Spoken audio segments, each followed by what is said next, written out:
હાય મિત્રો, સ્વાગત છે અમારા ચેનલ સેમ્ફી તલાબા સેન્ટિસિટી પર આપનો વેલ્થ પાર્ટનર. મારું નામ અનોજ છે અને તમે જોઈ રહ્યા છો સિરીઝ 21 પાસો શોર્ટ વિડીયો જે પીએમએસ ડિસ્ટ્રીબ્યુટર્સ એક્ઝામ માટે બનાવી રહ્યા છીએ. અત્યાર સુધીમાં 9 ચેપ્ટર કવર કરી લીધા છે.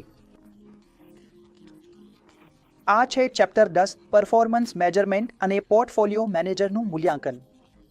તો આ છે ચેપ્ટર નંબર 10 સિરીઝ 21 એ પીએમએસ ડિસ્ટ્રીબ્યુટર એક્ઝામનું. ચાલો આ ટેબલ દ્વારા સમજીએ કે આજે આ ચેપ્ટરમાં આપણે શું શીખીશું. ચેપ્ટર 10 પરફોર્મન્સ મેજરમેન્ટ અને પોર્ટફોલિયો મેનેજરનું મૂલ્યાંકન. તો આ ચેપ્ટરમાં આજે આપણે જોઈશું રિટર્ન ગણવાના વિવિધ રીતો સમજવી, રિટર્ન કેવી રીતે ગણવામાં આવે છે તે જુદી રીતો, રિસ્ક ગણવાના જુદા રસ્તા, રિસ્ક એડજસ્ટેડ રિટર્ન કેવી રીતે ગણાય છે, બેન્ચમાર્કિંગ અને પીએલ ગ્રુપ એનાલિસિસ કેવી રીતે થાય છે તે પણ જોઈશું. પોર્ટફોલિયો મેનેજર દ્વારા રોકાણકારને પરફોર્મન્સ રિપોર્ટિંગ કેવી રીતે કરવી તે પણ શીખીશું. અને jeeps global investment performance standards વિશે પણ વાંચીશું કે એ એક્ઝેક્ટલી શું છે. તો ચાલો શરૂ કરીએ સિરીઝ 21 એ પીએમએસ ડિસ્ટ્રીબ્યુટર એક્ઝામના ચેપ્ટર નંબર 10 થી. સૌથી પહેલા આવે છે પેરામીટર્સ ટુ ડિફાઇન પરફોર્મન્સ, એટલે કે રિસ્ક અને રિટર્ન. તો ચાલો સમજીએ કે એ એક્ઝેક્ટલી શું છે. જુઓ, પરફોર્મન્સ મેજરમેન્ટ અને ઇવેલ્યુએશનમાં માનવ સ્વભાવ એ છે કે આપણે માત્ર રિટર્ન પર જ ધ્યાન આપીએ છીએ, એટલે કે જે રિટર્ન આપણે સમયગાળા દરમિયાન કમાયો છે. થોડું રિસ્ક લઈને જે રિટર્ન મળ્યો છે એ પણ જોવાય છે. પણ સાચું પરફોર્મન્સ મેજરમેન્ટ કેવું હોવું જોઈએ? એમાં રોકાણ પરનો રિસ્ક અને રિટર્ન બંનેની ઓળખ અને ગણતરી હોવી જોઈએ. તો આપણે પરફોર્મન્સ કેવી રીતે માપવી એ સમજવું છે, એટલે કે તેનો રિસ્ક અને રિટર્ન બંને માપવા છે. બંને બાબતો સમજવી જરૂરી છે કે જે રોકાણ આપણે કર્યું છે અને સમયગાળા દરમિયાન જે રિટર્ન મળ્યો છે એ રિટર્ન મેળવવા કેટલો રિસ્ક લીધો હતો. આ બંને બાબતો આપણને અમારી પરફોર્મન્સમાં જોવી પડશે. રિસ્ક અને રિટર્નના કેટલાક પેરામીટર્સ છે. આ અધ્યાયમાં આપણે એ જ શીખીશું. સૌથી પહેલા હોલ્ડિંગ પીરિયડ રિટર્ન. જુઓ, આ સૌથી સીધો અને સરળ રિટર્નનો દર છે, જેને હોલ્ડિંગ પીરિયડ રિટર્ન કહે છે. સૌથી સીધો અને સરળ રિટર્ન પેને આપણે હોલ્ડિંગ પીરિયડ રિટર્ન કહીએ છીએ. આને પોપલી ટોટલ રિટર્ન અને પોઈન્ટ ટુ પોઈન્ટ રિટર્ન કહે છે, કે મેં કેટલા પૈસા નાખ્યા હતા અને આજે એ કેટલા થયા છે. આ ટોટલ રિટર્ન જે પોઈન્ટ ટુ પોઈન્ટ રિટર્ન છે, સરળ ભાષામાં એ જ છે. એટલે કે રોકાણ દ્વારા જે આવક જનરેટ થઈ છે પ્લસ રોકાણની કિંમતમાં જે ફેરફાર થયો છે રોકાણની અવધિ દરમિયાન, એ બંનેનો સમાવેશ થાય છે. શરૂઆતની કિંમતની સરખામણીમાં આ ટકાવારીમાં વ્યક્ત થાય છે. તો ચાલો આ ઉદાહરણ દ્વારા સમજીએ. Market value of investment portfolio 1 એપ્રિલે 1 લાખ રૂપિયા છે અને 30,000 2019ના રોજ એ જ પોર્ટફોલિયોની માર્કેટ વેલ્યુ 1,20,000 રૂપિયા છે. તો ઇન્વેસ્ટરે હોલ્ડિંગ પીરિયડમાં 20% રિટર્ન મેળવ્યો છે. સામાન્ય રીતે આપણે આ માટે ઇક્વેશન ઉપયોગ કરી શકીએ છીએ. હવે તમારી સામે ઇક્વેશન આવી ગઈ છે, એટલે 1,20,000 થી 1 લાખ ભાગ્યા 1 લાખ, આ બરાબર છે 20%. એટલે 20,000 ને 1 લાખથી ભાગ્યે 20% આવી જશે. તો હોલ્ડિંગ પીરિયડનો ફોર્મ્યુલા બહુ જ સરળ છે. તમારે કંઈ જ કરવું નથી. અંતિમ મૂલ્ય અને શરૂઆતની મૂલ્યનો તફાવત કાઢી તેને શરૂઆતની મૂલ્યથી ભાગી દો. એટલે કે તમારો હોલ્ડિંગ પીરિયડ રિટર્ન આ ઉદાહરણમાં 20% છે અને તેમાં આપણને કંઈ જ કરવું નથી. પ્રશ્ન બિલકુલ 1 નંબરનો આવી શકે છે, સીધો પ્રશ્ન હશે. મોટાભાગે 11 નંબરના પ્રશ્નો આવશે તો વધારે ગણતરીની અપેક્ષા નથી, એટલે સીધો જવાબ તમે અહીં આપી શકો છો. હવે આપણે time weighted rate of return અને money weighted rate of return વિશે વાત કરીએ. ચાલો સમજીએ કે આ બંને વસ્તુઓ છે શું. હવે આપણે વિચારીએ છીએ રેટ ઓફ રિટર્ન અને મલ્ટિપલ હોલ્ડિંગ પીરિયડ વિશે. તો મલ્ટિપલ હોલ્ડિંગ પીરિયડમાં આપણને કયા રિટર્ન મળ્યા એ આપણે જોઈએ છીએ. આ ઉદાહરણ દ્વારા સમજીએ. જુઓ, માનો કે પોર્ટફોલિયોએ 2015 થી 2019 સુધી નીચે આપેલા ટેબલમાં બતાવ્યા મુજબના વાર્ષિક રિટર્ન જનરેટ કર્યા છે. 5 વર્ષના હોલ્ડિંગ પીરિયડ રિટર્ન્સ ટેબલમાં જુઓ. 2015માં -5%, 2016માં -15.02%, 2017માં 8% પોઝિટિવ, 2018માં 30% અને 2019માં 17.65% છે. હવે માનીએ કે રોકાણકર્તાએ શરૂઆતમાં પોર્ટફોલિયોમાં 75,000 રૂપિયા મૂકે છે અને પછી વધુ 75,000 રૂપિયા ઉમેરે છે. આ રોકાણમાં યોગદાન શું થયું છે? ઇન્વેસ્ટરે 2015માં શહેરમાં 10,000, 2017માં 15,000, 2018માં 20,000 અને 2019માં 25,000નું રોકાણ કર્યું હતું. તો આ તેના યોગદાન છે અને રિટર્ન્સ તો 5 વર્ષના હોલ્ડિંગ પીરિયડના રિટર્ન્સ છે અને 5 રોકાણ યોગદાન છે, જેમાં 17,000 રોકાણ કરવામાં આવ્યું છે આ 5 વર્ષ દરમિયાન. હવે જોઈએ તો 2019માં રોકાણ વધીને 20,000 થઈ ગયું છે, જે આ ટેબલમાં બતાવ્યું છે. હવે તમને આ ટેબલમાં દેખાઈ રહ્યું હશે કે કેવી રીતે 2015થી 2019 સુધી તેમણે 5, 10,000, 15,000, 20,000 અને 25,000 રોકાણ કર્યું હતું અને પીરિયડ દરમિયાન જે રિટર્ન જનરેટ થયો હતો તે અનુક્રમે -5, 15, 30 અને 17 હતો અને રિટર્ન્સ એ રીતે બન્યા. અને પછી પોર્ટફોલિયો મૂલ્ય પીરિયડની શરૂઆતમાં આમાં પોર્ટફોલિયો મૂલ્ય પીરિયડના અંતે દાખલ કરવામાં આવ્યું છે. તો તેમાં આપણને જણાવાયું છે કે જ્યારે છેલ્લે 1,05,920 રૂપિયા થઈ ગયા ત્યારે 5 વર્ષના પીરિયડ દરમિયાન જનરેટ થયેલ રિટર્ન રેટ શું છે. હવે આપણને એ જોવું છે કે આ 5 વર્ષોમાં આપણને કેટલો રિટર્ન મળ્યો. અલગ અલગ યોગદાન હતા, અલગ અલગ મૂડી યોગદાન હતું, અલગ અલગ રિટર્ન રેટ્સ હતા. ખાસ પીરિયડ દરમિયાન શરૂઆતનું મૂલ્ય છે અને અંતનું મૂલ્ય છે,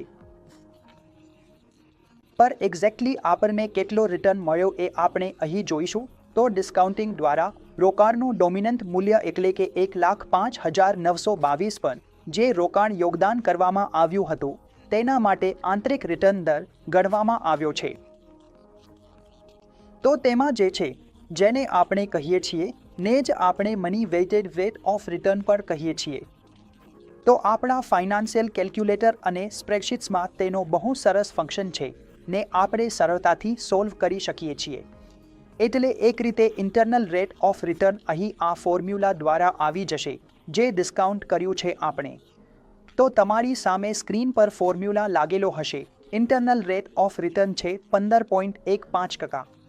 તો આ રીતે તેની આપણે કેલ્ક્યુલેટ કરી લઈશું કે ઇન્ટરનલ રેટ ઓફ રિટર્ન આપણને આ પોર્ટફોલિયોની કેટલી મળી છે, કારણ કે તેમાં અલગ-અલગ સમયે અલગ-અલગ પૈસા આવી રહ્યા છે, કેશ ફ્લો આવી રહ્યા છે અને દરેક વર્ષનું રિટર્ન જનરેટેડ અલગ છે. તો આ રીતે જો આપણે કાઢવી હોય તો 15.5% આવી જશે. હવે વાત કરીએની એટલે કે money weighted rate of return. આ એ શબ્દ છે rate of return cumulative contribution growth over measurement period. Contributions કઈ રીતે વધ્યા છે એ મેજરમેન્ટ પીરિયડમાં એટલે કે 5 વર્ષમાં એ સમજીએ. જુઓ, money weighted rate of return A depend કરે છે કેશ ફ્લોની ટાઈમિંગ પર. જે એક્ઝામ્પલ આપણે લીધો હતો તેમાં કોન્ટ્રીબ્યુશનનું રિવર્સ ઓર્ડર અને એ જ રકમ એટલે કે 57,000. તો હવે અમારી money weighted rate of return બદલાઈને 10.2 થઈ જશે. તો આપણા જે કેશ ફ્લો આવી રહ્યા હતા જો આપણે તેને રિવર્સ કરી દઈએ તો જેમ કે તમે આ ઉદાહરણ દ્વારા સમજો, રોકાણકાર 2015માં 25,000, તો આપણે એ ઉદાહરણમાંથી આ ઉદાહરણમાં કેશ ફ્લોને રિવર્સ કરી દીધો છે. કેશ ફ્લો રિવર્સ થવાને કારણે જે રિટર્ન જનરેટ થયો છે આ પ્રમાણે રિટર્ન કેવી રીતે આવ્યા છે અને પોર્ટફોલિયો વેલ્યુ કેવી રહી છે અને પીરિયડના અંતે પોર્ટફોલિયો વેલ્યુ 1,07,900 રૂપિયા. હવે money weighted rate of return અને IRR 10.2. વિકલ્પ રૂપે જો આપણે કેશ ફ્લોની ટાઈમિંગથી પ્રભાવિત થયા વિના અંડરલાઇંગ રોકાણની કામગીરી ગણવી હોય તો time weighted rate of return ગણવામાં આવે છે. તો જીપ્સ એ છે જે તેને ટાઈમ વેઇટેડ રેટ ઓફ રિટર્નને ડિફાઇન કર્યું છે એ રીતે કે એક ગણતરી છે જે પીરિયડ બાય પીરિયડ રોકાણ પર રિટર્ન ગણે છે અને બાહ્ય કેશ ફ્લોના અસરને દૂર કરે છે જે સામાન્ય રીતે ક્લાયન્ટ દ્વારા નિર્ધારિત હોય છે. તો જે બાહ્ય કેશ ફ્લો છે જે ક્લાયન્ટ ડ્રીવન છે એ એક રીતે આ અસરથી દૂર કરી દે છે અને માત્ર જે પીરિયડ બાય પીરિયડ રિટર્ન્સ આવ્યા છે એ જ સામાન્ય રીતે ટાઈમ વેઇટેડ રિટર્ન ગણાવી આપે છે. આ પદ્ધતિ પોર્ટફોલિયો મેનેજરની ક્ષમતા એસને નિર્ધારિત વ્યૂહરચના પ્રમાણે મેનેજ કરવાની એનું શ્રેષ્ઠ પ્રતિબિંબ આપે છે. એ કમ્પાઉન્ડ રેટ ઓફ રિટર્ન છે, જે આપેલા સમયગાળા દરમિયાન કમ્પાઉન્ડ થયેલી રિટર્ન છે. એટલે time weighted rate of return, જેમાં પોર્ટફોલિયોને દરેક વખતે જ્યારે પણ બાહ્ય કેશ ફ્લો આવે છે ત્યારે વેલ્યુ કરવામાં આવે છે. બાહ્ય કેશ ફ્લો પર એ એક્ચ્યુઅલ હોલ્ડિંગ પીરિયડ રિટર્ન છે. તો જો કોઈ બાહ્ય કેશ ફ્લો આવી રહ્યો છે તો આપણે દરેક વખતે તેની વેલ્યુએશન કરીશું, અને જો કોઈ બાહ્ય કેશ ફ્લો નથી આવી રહ્યો તો એ હોલ્ડિંગ પીરિયડ રિટર્ન બરાબર ગણાશે. જ્યારે બાહ્ય કેશ ફ્લો આવે છે ત્યારે માટે દરેક પીરિયડ માટે રિટર્ન્સની ગણતરી કરવી પડે છે. દરેક પીરિયડના રિટર્ન્સને જોડીને આખા ઇવેલ્યુએશન પીરિયડ માટેની ગણતરી થાય છે. બધા પોર્ટફોલિયો મેનેજર માટે 2020ની નિયમાવલી અનુસાર જે ડિસ્ક્રિશનરી પોર્ટફોલિયો મેનેજર છે તેમને પોતાની કામગીરી time weighted rate of return વડે જાહેર કરવી ફરજિયાત છે. કામગીરી જાહેર કરતી વખતે તાજેતરના 3 વર્ષ માટે બતાવવી જ પડશે તમામ નિયમાવલી મુજબ. આ પ્રશ્ન ચોક્કસ પૂરાઈ શકે છે. આ પ્રશ્નને અવગણવો નહીં. હવે આપણે ગ્રોસ અને નેટ રિટર્ન વિશે વાત કરીએ. ગ્રોસ રિટર્ન કઈ હોય છે અને કઈ નેટ રિટર્ન હોય છે? આવો સમજીએ કે રોકાણની ગ્રોસ રિટર્ન અને નેટ રિટર્ન શું છે. હવે એક ઉદાહરણ, એક ટેબલ તમારી સામે સ્ક્રીન પર આવી ગઈ હશે. હવે ચાલો એમાંથી કાઢવાનો પ્રયાસ કરીએ કે ગ્રોસ રિટર્ન કેટલી છે અને પછી એમાંથી નેટ રિટર્ન કેટલી છે. ચાલો પોર્ટફોલિયોના નીચે આપેલા ઉદાહરણ પર નજર કરીએ. જુઓ, પોર્ટફોલિયોની સાઇઝ લગભગ 1 કરોડ 100 લાખ છે. કુલ રોકાણ 20%, હરડેડ 10%, અન્ય ખર્ચા. આ છે ફ્રન્ટ ફી 0, સેટઅપ ફી નથી, મેનેજમેન્ટ ચાર્જ 0.5, પરફોર્મન્સ ફી 20%, હર્ડર ઉપર ફી ગણતરી આવૃત્તિ અને મૂલ્ય. તો આ ઉદાહરણ દ્વારા આપણે કાઢવાનો પ્રયાસ કરીએ છીએ ગ્રોસ સામે નેટ રિટર્ન. હવે જુઓ, મૂડીનું યોગદાન રોકાણ સમયગાળાની શરૂઆતમાં 1 કરોડ છે. તેમાં રોકાણની રકમ છે જે રોકાણ સમયગાળાની શરૂઆતમાં નાખવામાં આવી છે. 1 કરોડ છે. તેમાં ફ્રન્ટ ફી ઘટાડીએ તો એસેટ્સ અંડર મેનેજમેન્ટ 1 કરોડ રૂપિયા રહેશે. અહીં ફ્રન્ટ ફી કંઈ નથી, એટલે એમાં કંઈ ઉમેરવું કે ઘટાડવું નહીં પડે. રોકાણ સમયગાળામાં થયેલો નફો કે નુકસાન એટલે કે 20,000 એમાં આપણે ઉમેરીએ છીએ. રોકાણ સમયગાળાની અંતે પોર્ટફોલિયોની ગ્રોસ કિંમત, આ ઉદાહરણમાં તેમને 20 લાખનો નફો થયો છે. તો તેમાં 1 એટલે કે રોકાણ સમયગાળાની અંતે તમારી પાસે 1 કરોડ 20 લાખ જેટલું થયું. અન્ય ખર્ચો, જેમાંથી 0.5% ખર્ચ ઘટાડવામાં આવશે, જે ગ્રોસ પર 0.5% બને છે. મૂલ્ય તો 60,000 ઘટાડ્યા પછી 1 કરોડ 19 લાખ 40,000 થયું છે. મેનેજમેન્ટ ફી લગભગ 1.5% લાગી રહી છે, એ પણ તેમાંથી ઘટાડવામાં આવશે. 1,65,000ની ફી અમે તેમાંથી ઘટાડીને કાઢીશું. પછી પોર્ટફોલિયોની કિંમત બચશે 1 કરોડ 17 લાખ 75,000. જરૂરી પોર્ટફોલિયો કિંમત, જે હર્ડલ રેટ તરીકે અહીં બતાવવામાં આવી હતી, એ હતી 1 કરોડ 10 લાખ. અને પછી પરફોર્મન્સ ફી, જે ઓવર પ્રોફિટ પર 20% છે, એ પણ ઘટાડવામાં આવશે. તો જે વધારાનો નફો થયો છે એટલે કે 1 કરોડ 17 લાખ 75,000માંથી 1 કરોડ 10 લાખ ઘટાડ્યા પછી જે બચ્યું છે, આમાં જે 20% આવી રહ્યો છે એ તેમાંથી કાઢી નાખશો તો પોર્ટફોલિયો કિંમત પરફોર્મન્સ મેનેજમેન્ટ ફી વસૂલ્યા પછી બચશે 1 કરોડ 16 લાખ 20,000. હવે જેમાંથી એક્ઝિટ લોડ જો 2% છે તો એક્ઝિટ લોડ ઘટી જશે, એટલે પોર્ટફોલિયો કિંમત એક્ઝિટ લોડ વસૂલ્યા પછીની આ છે 1 કરોડ 30 લાખ 7,000. 6,000 રૂપિયા એટલે કુલ ચાર્જીસ આપણા A+B+C+Dમાં લાગ્યા છે. 6 લાખની કિંમત આપણા પોર્ટફોલિયોની બની છે 1 કરોડ 13 લાખ 87,100 રૂપિયા અને કરોડ 30 લાખ 7,000. 6 રૂપિયા અમને તેમાં નેટ મળ્યા છે. તો એ કેવી રીતે મળ્યા ચાલો સમજીએ.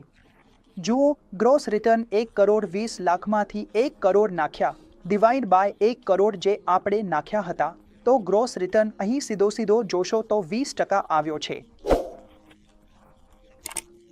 હવે નેટ રિટર્ન એ છે રિટર્ન બધી ફી કાપ્યા પછી. તો આપણે જોયું કે 20% રિટર્ન હતો, પણ જો બધી ફી કાઢી નાખીએ તો અહીં માત્ર 13%નો રિટર્ન આવી રહ્યો છે. આ બહુ સરળ ઉદાહરણ છે. આ પ્રશ્ન આવી શકે છે. આપણને આ પ્રશ્ન ચોક્કસ કરીને જવો છે. હવે વાત કરીએ પ્રીટેક્સ અને પોસ્ટ-ટેક્સ રિટર્નની. જે રિટર્ન્સ આપણને મળી રહ્યા છે એ પહેલા ટેક્સના કેટલા હતા અને ટેક્સ આપ્યા પછી કેટલા બચશે, ચાલો સમજીએ. એક ઉદાહરણ જુઓ. વ્યક્તિએ સ્ટોક માટે 5% પ્રીટેક્સ રિટર્ન હાંસલ કરી છે. આ પર કેપિટલ ગેઇન 50% લાગુ પડે છે. તો તેની પોસ્ટ ટેક્સ રિટર્ન કેટલી થશે? પોસ્ટ ટેક્સ રિટર્ન માટેનું ફોર્મ્યુલા યાદ રાખવું પડશે. પ્રીટેક્સ રિટર્નને ટેક્સ રેટમાંથી માઇનસ કરીને ગુણાકાર કરો. આ સરળ ફોર્મ્યુલા છે, તમે આમાં લગાડી શકો છો. તો પોસ્ટ ટેક્સ રિટર્ન તમારી થશે 5% ગુણ્યા 1 માઇનસ 15%. એટલે કે આ બનશે 4.25%. 5% જે તમે પ્રીટેક્સ રેટ તરીકે મેળવ્યું હતું, તો હવે તમને કેટલું મળશે? પોસ્ટ ટેક્સ રિટર્ન પછી તમને મળશે 4.25%. તો પ્રશ્ન નંબર 1માં બિલકુલ છોડવું નથી.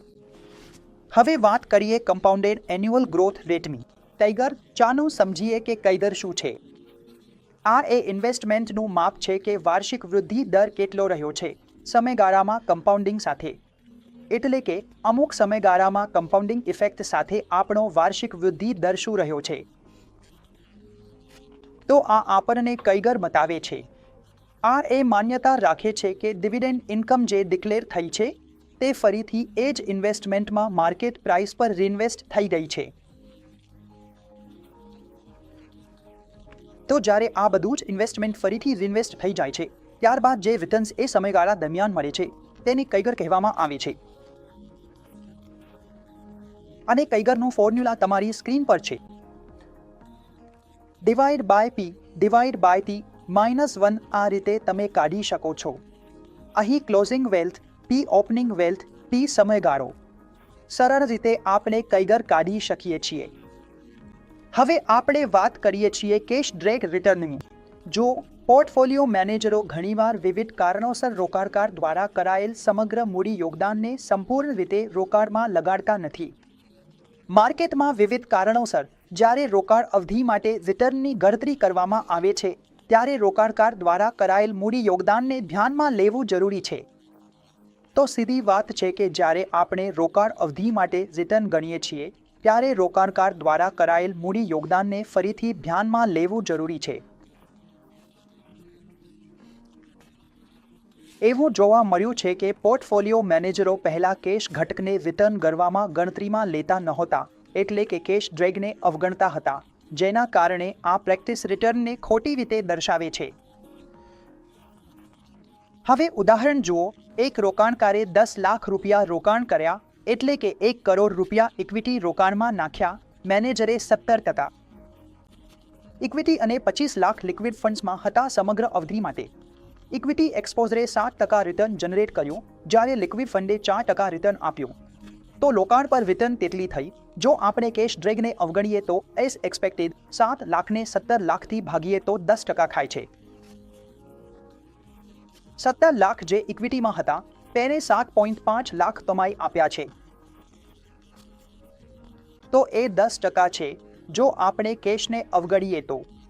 પણ જો આપણે રોકાણ પર રિટર્ન કેશ ડ્રેગને એડજસ્ટ કરીને ગણીએ તો એ પર ઉમેરશો તો અમારી રિટર્ન અહીં 8.5% થશે, કારણ કે 4% પ્રોફિટ પર 25 લાખમાંથી આવ્યો છે. એટલે 10% ગુણ્યા 50 લાખ પ્લસ 4% ગુણ્યા 25 લાખ, તો એ 8.5% થાય છે કુલ 1 કરોડ રૂપિયામાંથી. તો વાસ્તવમાં તેની કિંમત 8.5% આવી છે. હવે આપણે એલ્ફા અને બીટા રિટર્ન્સની વાત કરીએ. ચાલો સમજીએ કે એલ્ફા અને બીટા શું છે. જુઓ, મોટાભાગના ઇન્વેસ્ટમેન્ટ પોર્ટફોલિયોમાં શું થાય છે, એમાં એલ્ફા અને બીટા બંને પ્રકારના નિર્ણયો સાથે લેવામાં આવે છે. આવા પોર્ટફોલિયોના રિટર્ન્સને આપણે પ્રાઇસિંગ મોડેલનો ઉપયોગ કરીને એલ્ફા અને બીટા રિટર્ન્સમાં વિભાજિત કરી શકીએ છીએ. અને સૌથી લોકપ્રિય મોડેલ છે કાઇપ, એટલે કે કેપિટલ એસેટ પ્રાઇસિંગ મોડેલ, જે બીટા માટે ઉપયોગમાં લેવાય છે. કાઇપ થિયરી શું કહે છે? તે રિસ્કને 2 ભાગમાં વહેંચે છે, સિસ્ટમેટિક ઘટક અને નોન ડાયવર્સિફાયેબલ રિસ્ક. કાઇપ હેઠળ જરૂરી રિટર્ન રેટનો ફોર્મ્યુલા શું છે?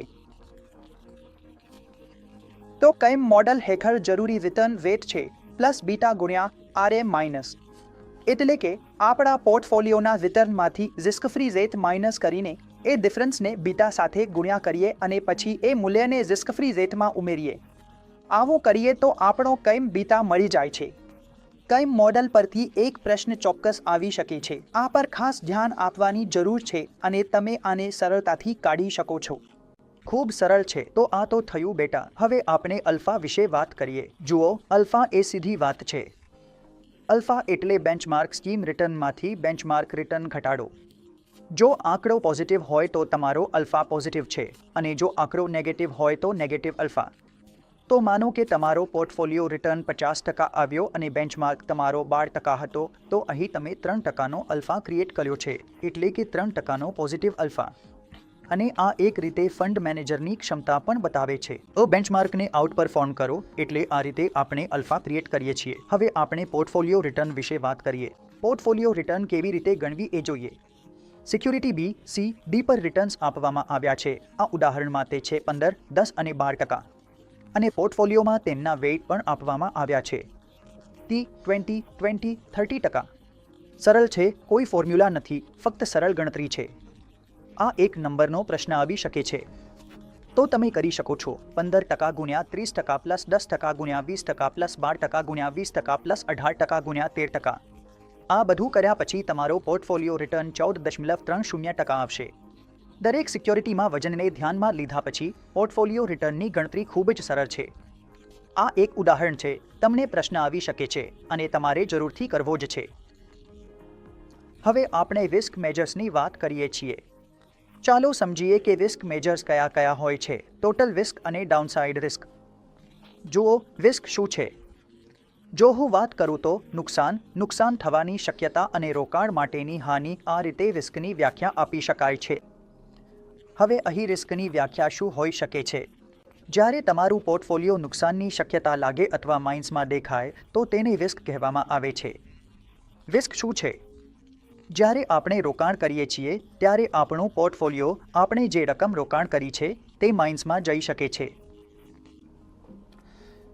તેને વ્યાખ્યાયિત કરી શકાય છે અપેક્ષિત રિટર્નમાં વેરિયેબિલિટી તરીકે. એટલે કે કુલ રિટર્નમાં જે વેરિયેબિલિટી મળે છે એ છે કુલ રિટર્ન અને તેને માત્ર નુકસાન અથવા અપેક્ષિત પરિણામ કરતાં ઓછા પરિણામ સુધી મર્યાદિત કરી શકાય છે. એટલે જ્યારે આપણે માત્ર નીચેની બાજુએ જોઈએ છે કે કેટલું માઇનસમાં જઈ શકે છે, એ જ છે ડાઉનસાઇડ રિસ્ક, એટલે કે માત્ર નુકસાન સુધી મર્યાદિત. હવે આપણે સ્ટાન્ડર્ડ ડિવિએશન માપે છે કુલ રિસ્કની વાત કરીએ.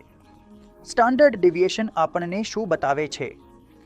સ્ટાન્ડર્ડ ડિવિએશન રિટર્ન્સમાં એટલે કે વાસ્તવિક સરેરાશ રિટર્નથી કેટલું ફેરફાર થાય છે એ બતાવે છે.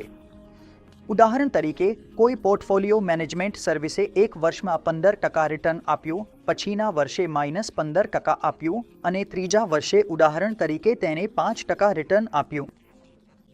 ઓવરઓલ એવરેજ એટલે કે સરેરાશ જે છે તે 10થી 12% જ છે, પણ તેની ડિવિએશન એટલે કે મીન રિટર્નથી કેટલું માઇનસ કે પ્લસ છે એ છે સ્ટાન્ડર્ડ ડિવિએશન. આપણે માટે એ જ બતાવવામાં આવે છે કે હાઈ સ્ટાન્ડર્ડ ડિવિએશન એટલે પોર્ટફોલિયો મેનેજમેન્ટ સર્વિસીસમાં વધારે જોખમ છે. એટલે જ સ્ટાન્ડર્ડ ડિવિએશન જોવામાં આવે છે કે કોઈ પણ પોર્ટફોલિયો મેનેજમેન્ટ સર્વિસીસમાં કેટલું જોખમ છે, કેટલું સ્ટાન્ડર્ડ ડિવિએશન છે અને કોની સૌથી વધુ છે. તો સામાન્ય રીતે જો તમે બે ફંડ્સની તુલના કરી રહ્યા હોવ અથવા બે પોર્ટફોલિયો સર્વિસીસની તુલના કરી રહ્યા હોવ તો આપણે પસંદ કરવું જોઈએ જેનું સ્ટાન્ડર્ડ ડિવિએશન ઓછું હોય. સ્ટાન્ડર્ડ ડિવિએશન અને વેરિયન્સ માત્ર રિટર્ન્સના વિખરાવનું માપ છે. જેમ કે મેં તમને કહ્યું હતું, સ્ટાન્ડર્ડ ડિવિએશન વેરિયન્સનું સ્ક્વેર રૂટ છે.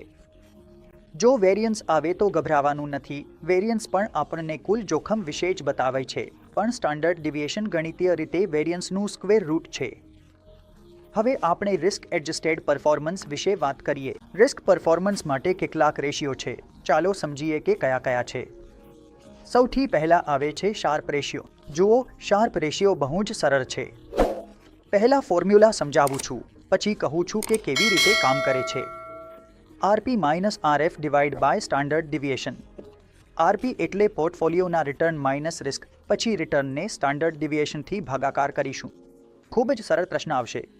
અભ્યાસમાં પ્રશ્ન આવી શકે છે. સામાન્ય રીતે એક નંબરનો પ્રશ્ન આવી શકે છે. બિલકુલ ચૂકી જવું નહીં. સરળ ફોર્મ્યુલા છે પોર્ટફોલિયોના return minus risk free rate, પછી તેને સ્ટાન્ડર્ડ ડિવિએશનથી ભાગો. મારો કુલ રિટર્ન જે આવ્યો છે, ઉદાહરણ તરીકે પોર્ટફોલિયો મેનેજમેન્ટ સર્વિસીસમાં તમને 15% રિટર્ન મળ્યો છે અને તેમાં રિસ્ક ફ્રી રેટ તેમણે 8% આપ્યો છે. તો 15 - 8 એટલે કે તમારો 7%. તેને સ્ટાન્ડર્ડ ડિવિએશનથી ભાગો. પણ સ્ટાન્ડર્ડ ડિવિએશન ઉદાહરણ તરીકે 3% આપવામાં આવી છે તો 3 આપવામાં આવી છે તો તેમાં એ સ્ટાન્ડર્ડ ડિવિએશનથી ભાગી દેવું. ફર્કને ભાગો એટલે એ જ તમારો શાર્પ રેશિયો કહેવાય છે. કહેવાય છે કે ઊંચો શાર્પ રેશિયો વધુ સારું રિસ્ક એડજસ્ટેડ પરફોર્મન્સ. એક ફંડ મેનેજર રિસ્ક ફ્રી એસેટમાં પૈસા મૂકી શકે છે અને risk free rate of return મેળવી શકે છે. પણ તેણે આગળ જે પૈસા લગાવ્યા, જે રિટર્ન કમાવવા માટે જે ઇક્વિટીમાં પૈસા નાખ્યા, તો એ વધારાના રિટર્ન માટે તેણે પ્રતિ યુનિટ રિસ્ક કેટલો લીધો એ શાર્પ રેશિયો બતાવે છે. શું ઓછી રિસ્ક લઈને વધારે રિટર્ન આપ્યું? શું વધારે રિસ્ક લઈને વધારે રિટર્ન આપ્યું?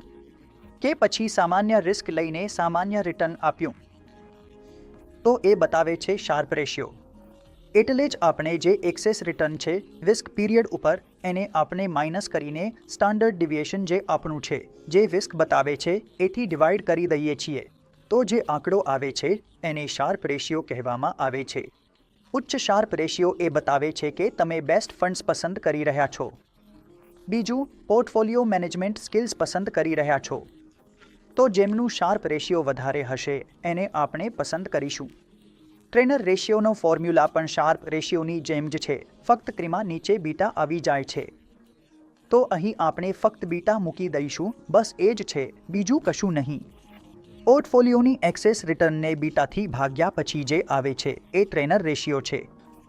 આ બતાવે છે કે ફંડે દરેક યુનિટ સિસ્ટમેટિક રિસ્ક માટે કેટલા ટકા એક્સેસ રિટર્ન જનરેટ કર્યા છે. તો આ ટ્રેનર રેશિયો હંમેશા સિસ્ટમેટિક રિસ્ક બતાવે છે. હવે વાત કરીએ સોટીનો રેશિયોની. જુઓ, આ સારો રેશિયો છે જે આપણા પોર્ટફોલિયો મેનેજમેન્ટ સર્વિસીસમાં કામ આવે છે. ચાલો સમજીએ.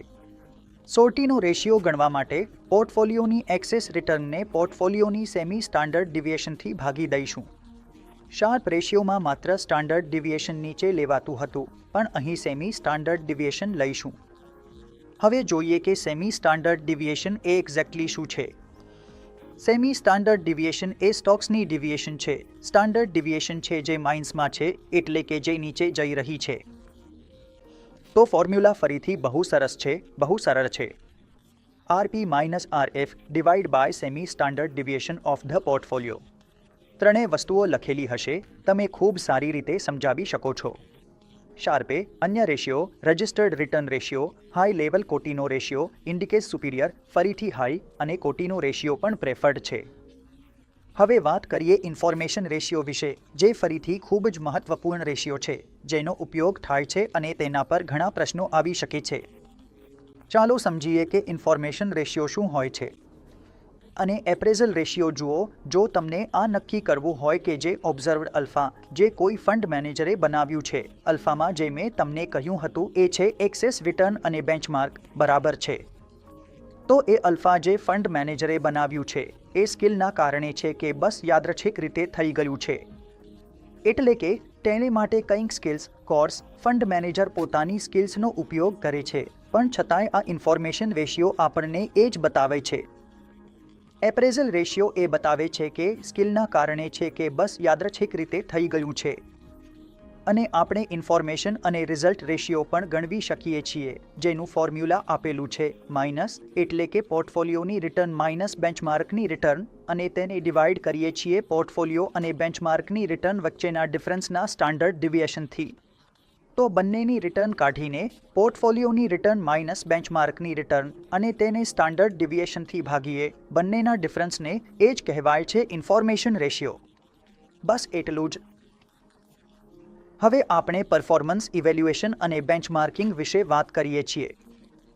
ચાલો સમજીએ. જુઓ, પરફોર્મન્સ માપ્યા પછી આપણે પરફોર્મન્સ માપી લીધી. હવે આગળનું પગલું એ છે કે તેને યોગ્ય બેન્ચમાર્ક સામે મૂલ્યાંકન કરવું. એટલે કે આપણે તેને યોગ્ય બેન્ચમાર્ક અને સમાન પોર્ટફોલિયોની સામે મૂલ્યાંકન કરવું પડશે. અહીં એપલ ટુ એપલ તુલના હોવી જોઈએ. પરફોર્મન્સ મૂલ્યાંકન પણ રોકાણકારોને આ સક્ષમ બનાવે છે કે તેઓ નક્કી કરી શકે કે પોર્ટફોલિયો મેનેજરે પોર્ટફોલિયોની કિંમત એથી વધુ વધારી છે કે જે પેસિવ ઇન્ડેક્સ સ્ટ્રેટેજીથી મળી શકત. સરળ ભાષામાં કહીએ તો રોકાણકારને જોઈએ છે કે જો તેણે તમને પૈસા આપ્યા છે તો તમે ઇન્ડેક્સ કરતાં વધુ સારું પરફોર્મ કરો, એટલે કે તમારા બેન્ચમાર્ક કરતાં વધુ રિટર્ન આપો. નહીંતર તો એ કોઈ પણ પેસિવ સ્ટ્રેટેજીમાં પૈસા મૂકીએ જ રિટર્ન મેળવી શકે છે.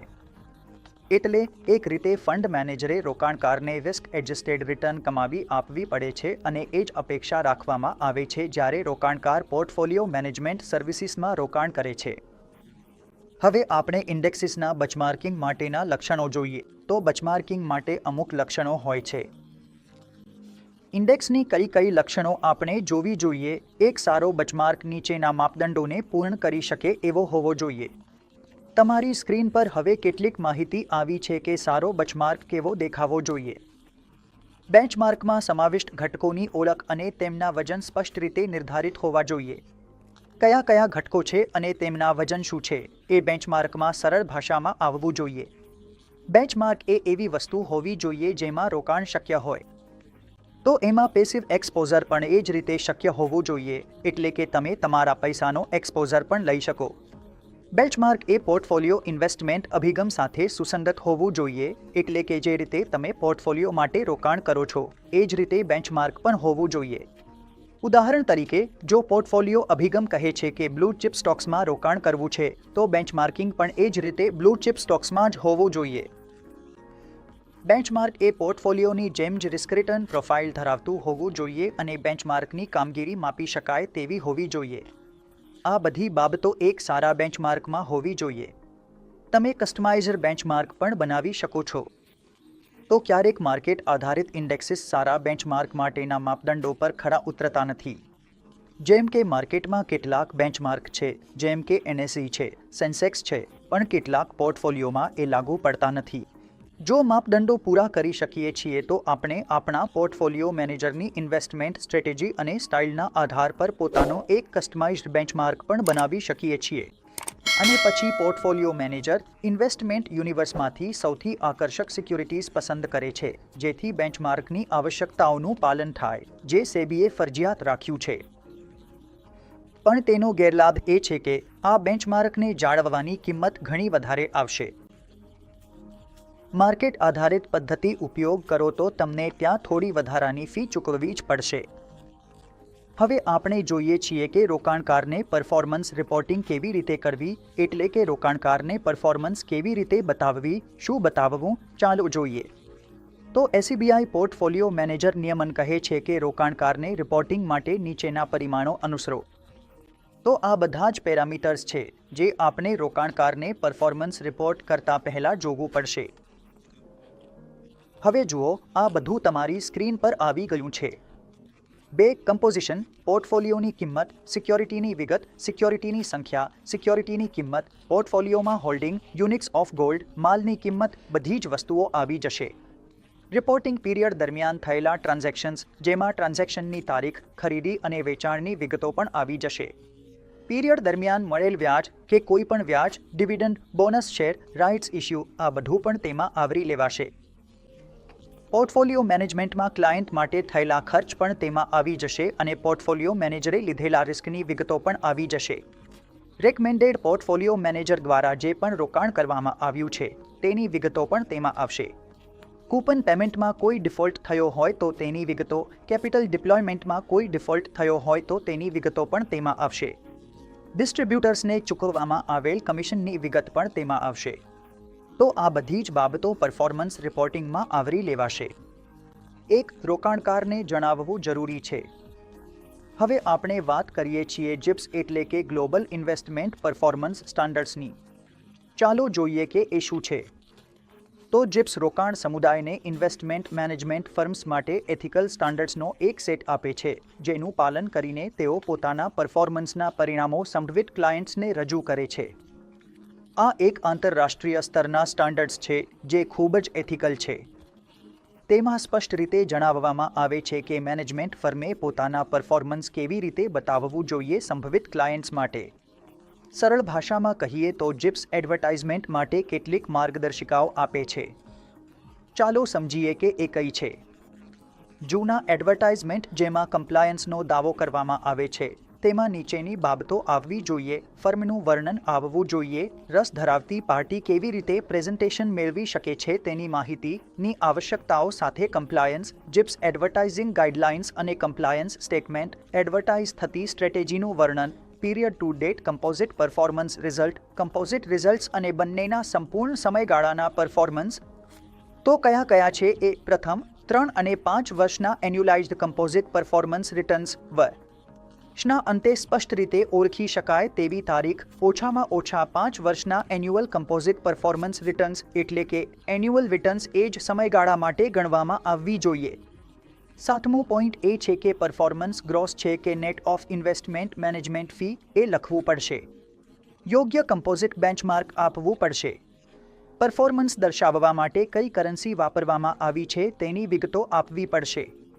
લિવરેજનો ઉપયોગ થયો હોય તો તેનું વર્ણન, જો કોઈ ડેરિવેટિવ્સ લીધા હોય અથવા લિવરેજ પોઝિશન હોય તો તેની વિગતો પણ આપવી પડશે. તો મિત્રો, આ ચેપ્ટર નંબર 3માંથી એટલું જ. હવે આપણે કેટલાક પ્રશ્નો જોઈએ છીએ. પરફોર્મન્સ માપવાનો માપદંડ, જેમાં પોર્ટફોલિયો રિસ્ક પ્રીમિયમને પોર્ટફોલિયો બીટા વડે ભાગવામાં આવે છે. શાર્પે, જેન્સન મેજર, ફાર્મા, ટ્રેનર રેશિયો. તો જેમ કે મેં તમને કહ્યું હતું, પોર્ટફોલિયો બીટા વડે જે ભાગવામાં આવે છે તેને ટ્રેનર રેશિયો કહે છે. ટ્રેનર મેજરમાં એવું જ થાય છે. જ્યારે શાર્પે રેશિયોમાં નીચે સ્ટાન્ડર્ડ ડિવિએશન આવે છે. હવે આ 3 સ્ટોક્સના પોર્ટફોલિયોના અપેક્ષિત રિટર્ન વિશે વાત કરીએ તો આપણે ઉદાહરણમાં ખૂબ સારી રીતે જોયું હતું કે પોર્ટફોલિયોના વેઇટ્સને અપેક્ષિત રિટર્ન સાથે ગુણાકાર કરીએ 0.25 ગુણ્યા 0.12 પ્લસ 0.50 ગુણ્યા 0.10 પ્લસ 0.25 ગુણ્યા 0.16. જવાબ આવે છે 12%.